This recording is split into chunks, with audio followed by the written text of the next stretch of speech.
Assalamualaikum warahmatullahi wabarakatuh. Pertama-tama, perkenalkan, nama saya adalah Ardi Herdiansyah, NIM C1K022084, Fakultas Pertanian, Prodi Budidaya Perairan, kelas B. Di sini saya ingin membacakan hasil makalah saya untuk tugas nilai tambahan dari pelajaran Pancasila. Makalah saya berjudul Pancasila sebagai Otonomi Daerah. Bab 1, pendahuluan.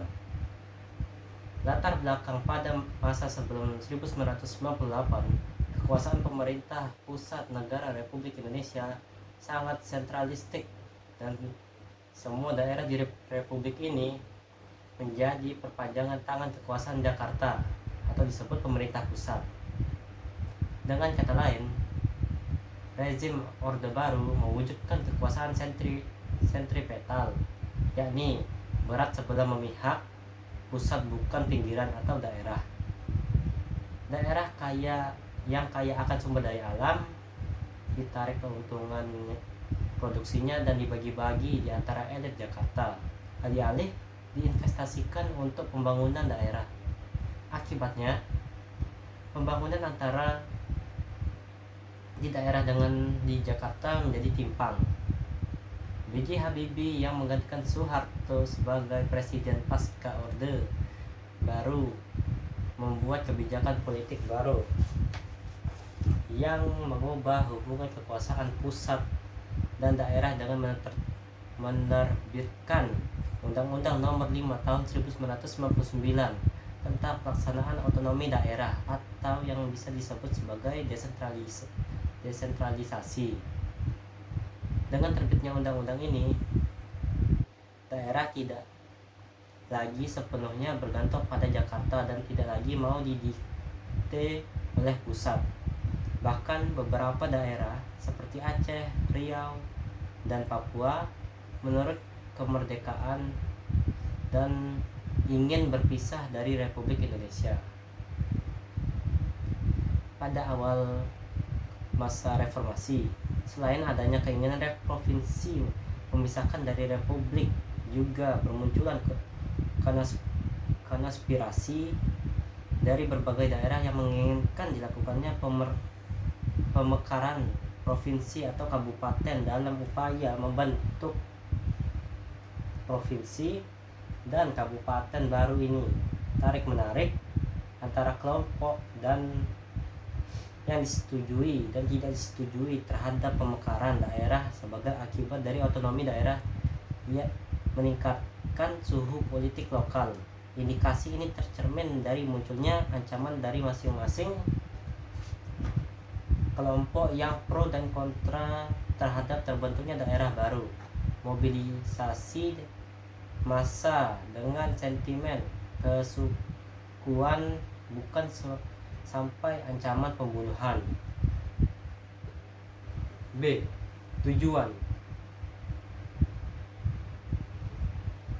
Tujuan pembuatan makalah ini adalah mahasiswa dapat mengetahui otonomi daerah, prinsip-prinsip otonomi daerah. Mahasiswa dapat mengetahui dasar hukum otonomi daerah. Mahasiswa dapat mengetahui pelaksanaan otonomi daerah di Indonesia. Bab 2, pembahasan. Otonomi daerah.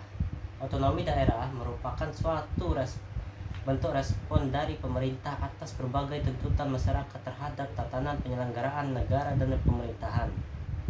Hal ini merupakan satu syarat bahwa telah berkembangnya kehidupan demokrasi dalam suatu negara, karena kebutuhan masyarakat untuk mendapatkan pelayanan yang lebih baik dan responsif. Salah satu alternatif untuk mewujudkan pelayanan yang baik dan responsif adalah melalui otonomi daerah.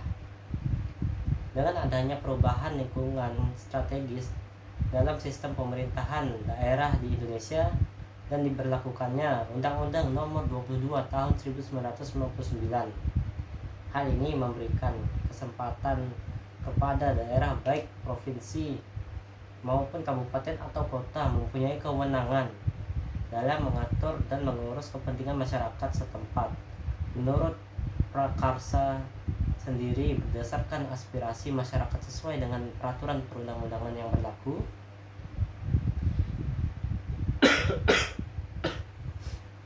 Otonomi daerah merupakan proses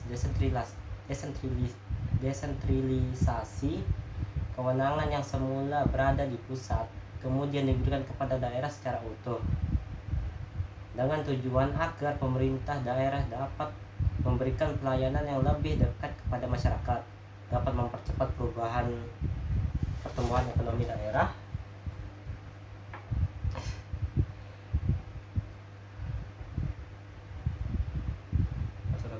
dan memberikan pelayanan yang lebih dekat kepada masyarakat dan mempercepat pertumbuhan serta meningkatkan kesejahteraan masyarakat dan mempercepat proses demokratisasi yang menjadi prinsip dalam pemerataan dan keadilan serta memperhati akan potensi dan keanekaragaman daerah. Hal yang mendasar dalam pelaksanaan otonomi daerah adalah mendorong untuk memberdayakan masyarakat, menumbuhkan prakarsa dan kreativitas, meningkatkan peran serta masyarakat serta mengembangkan peran dan fungsi DPRD. Pemberian kewenangan tersebut diikuti dengan perimbangan keuangan antara pusat dan daerah.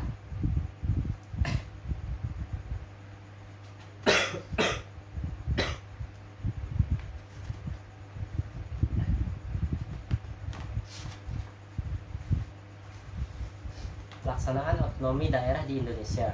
Pelaksanaan otonomi daerah yang dicanangkan sejak Januari 2001 telah membawa perubahan politik di tingkat lokal atau disebut daerah. Salah satunya daerah menguatnya para Dewan Perwakilan Rakyat Daerah atau disebut DPRD.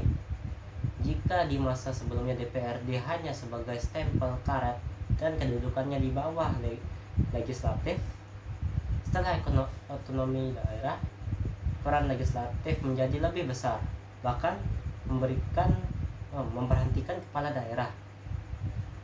Pemberlakuan otonomi daerah beserta akibatnya memang amat perlu dicermati. Tidak saja memindahkan potensi korupsi dari Jakarta ke daerah, otonomi daerah juga memunculkan raja-raja kecil yang mempersubur korupsi, kolusi, dan nepotisme. Di samping itu, adanya otonomi daerah, arogansi DPRD semakin tidak terkendali karena mereka merupakan representasi elit lokal yang berpengaruh karena peran, yaitu di tengah suasana demokrasi yang belum terbangun di tingkat lokal, DPRD akan menjadi kekuatan politik yang baru yang sangat rentan terhadap korupsi.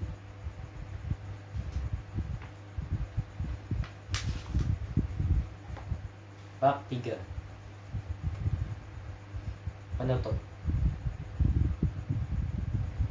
Kesimpulan.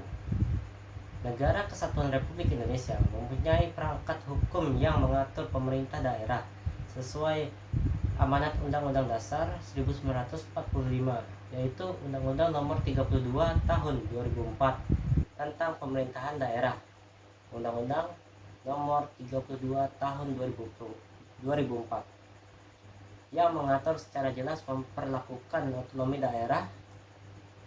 Begitu pula dalam hal pembentukan daerah atau pemekaran wilayah. Dalam sistem otonomi daerah dikenal istilah-istilah yang amat penting dalam pelaksanaannya, yaitu desentralisasi, dekonsentrasi, dan tugas pembantuan. Pemberlakuan sistem otonomi daerah telah membawa perubahan politik di tingkat lokal. Hal ini memberikan dampak positif maupun dampak negatif, menunjangnya sebuah daerah dalam beberapa hal, seperti kemampuan ekonomi, potensi daerah, dan sebagainya, menjadi penyebab utama sebuah wilayah menginginkan melepaskan diri dari wilayah induknya. Hal ini disebabkan karena terjadinya pemekaran wilayah. Saran: pemerintah pusat tetap harus mengatur dan menjalankan urusan di beberapa sektor di tingkat kabupaten dan menjamin bahwa pemerintah lokal punya kapasitas dan mekanisme bagi pengaturan hukum tambahan atas bidang-bidang tertentu dan penyelesaian perselisihan. Selain itu, pemerintah pusat juga harus menguji beberapa dan memperketat kriteria pemekaran wilayah dengan lebih mengutamakan kelangsungan hidup ekonomi kedua kawasan yang bertikai. Demikian pula tentang pertimbangan keamanan.